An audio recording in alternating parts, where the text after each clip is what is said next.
Mother జమ్మూలో situation కి సంబంధించి ఏమైనా అప్డేటెడ్ ఇన్ఫర్మేషన్ ఏమైనా వస్తుందా? ఎస్పెషల్లీ జమ్మూ ఎయిర్పోర్ట్ కి సంబంధించిన పరిస్థితి ఏంటి?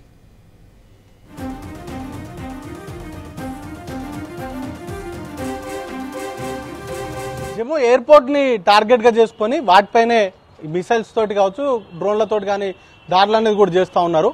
వాటికి సంబంధించి ప్రస్తుతానికి S-400 సిస్టమ్ అంతా కూడా ఆ మిసైల్స్ నే కూల్చివేసింది. అయితే వాటికి సంబంధించి ఏదైనా మిసైల్ హిట్ అయిందా, లేకపోతే వాటిని పేల్చివేసిన సందర్భంలో వాటి ప్రభావం ఏ మేరకు ఎయిర్ స్ట్రిప్ పైన పడిందనే దానిపైన ఇంకా స్పష్టత అనేది కూడా రావాలి. ఎందుకంటే పూర్తి స్థాయిలో విద్యుత్కు సంబంధించినటువంటి సరఫరాను నిలిపివేశారు. వాటితో పాటు మొబైల్ కమ్యూనికేషన్కి సంబంధించి కూడా కొంత అక్కడ సిగ్నలింగ్ అంతా కూడా వాటి ఫ్రీక్వెన్సీని అంతా కూడా తగ్గించినట్టుగా తెలుస్తూ ఉంది.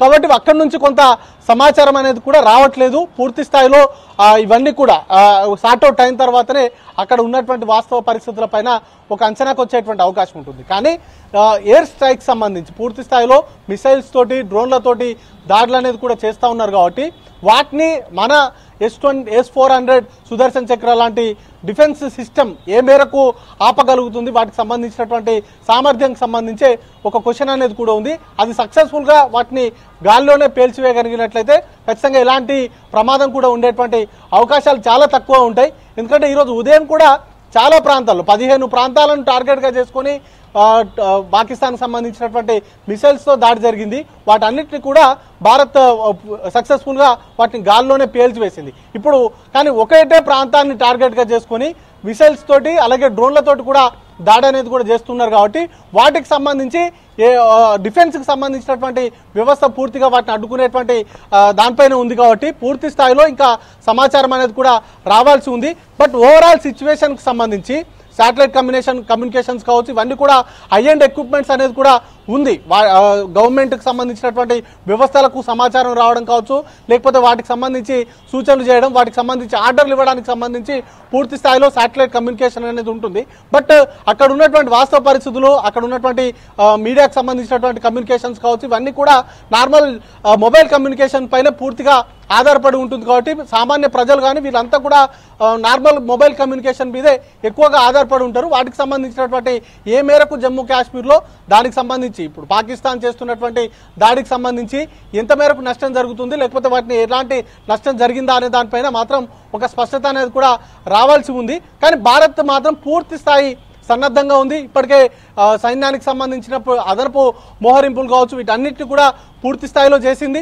ఇక ఎయిర్ డిఫెన్స్ సిస్టాన్ని కూడా పూర్తి స్థాయిలో యాక్టివేట్ చేసింది.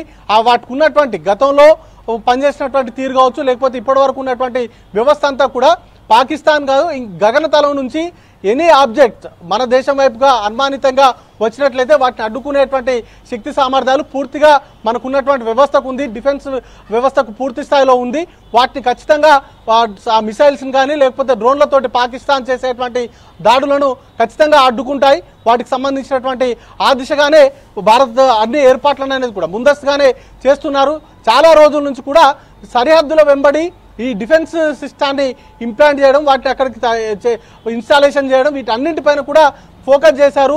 త్రివిధ దళాలకు సంబంధించినటువంటి అధికారులతోటి మాట్లాడినటువంటి సందర్భాల్లో కావచ్చు, రివ్యూ చేసినటువంటి సందర్భాల్లో కావచ్చు, వారికి ఎట్లాంటి ఎక్విప్మెంట్ కావాలి, లేకపోతే పాకిస్తాన్ నుంచి ఎట్లాంటి దాడి జరిగేటువంటి అవకాశం ఉంది, వీటన్నింటిపైన కూడా పూర్తి స్థాయిలో ఎక్సర్సైజ్ అనేది కూడా చేశారు. దానికి సంబంధించే ఇప్పుడు జరుగుతున్నటువంటి దాడి చాలా పెద్ద దాడిగా జరుగుతూ ఉంది. చాలా ప్రాంతాలను టార్గెట్ గా చేసుకొని దాడులు చేస్తూ ఉన్నారు. దాంట్లో సైనిక స్థావరాలు ఉన్నాయి. ఇక సివిలియన్స్ కు సంబంధించినటువంటి ఇండ్లను కూడా టార్గెట్ గా చేసుకొని దాడులు అనేది కూడా చేస్తున్నారు. కాబట్టి వాటికి సంబంధించి ఏ మేరకు నష్టం జరిగింది దానిపైన ఇంకా భారత ప్రభుత్వం నుంచి అఫీషియల్ కన్ఫర్మేషన్ అనేది కూడా రావాల్సి ఉంది. Soujanya. Right mother, thank you.